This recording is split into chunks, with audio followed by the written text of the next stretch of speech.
The lights went out 10 days ago.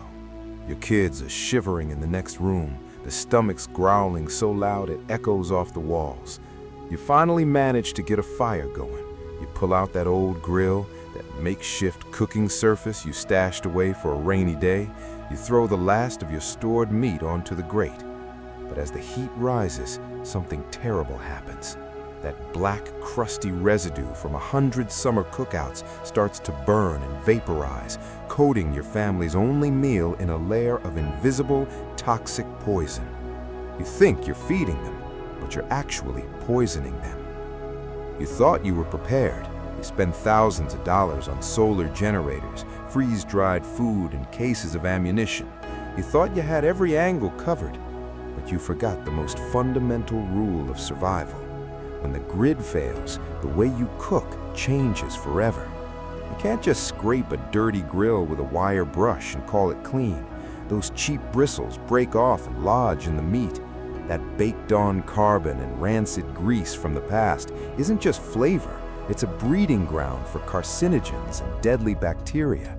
When the stores are closed and the hospitals are overrun, eating off a contaminated surface is a death sentence. Your fancy gear won't save you when a simple case of food poisoning from a dirty grate turns into a deadly fever.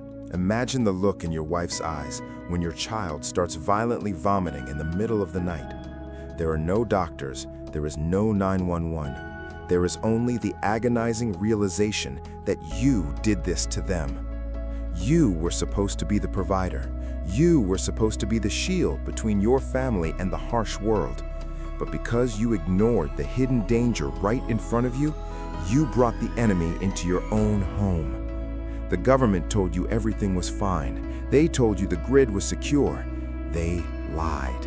And now you're standing there, helpless, watching your family suffer because of a completely preventable mistake. The guilt of failing as a protector is a burden you will carry for the rest of your life, however short that might be.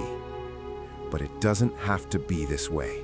There is a forgotten method, a biblical secret to keeping your cooking surfaces pure without relying on a single drop of municipal water or toxic modern chemicals. For centuries, the Amish and our earliest ancestors understood that cooking over an open flame required a specific kind of purification. They didn't use chemical sprays that leave a lethal film. They didn't use wire brushes that shed metal shavings into the food.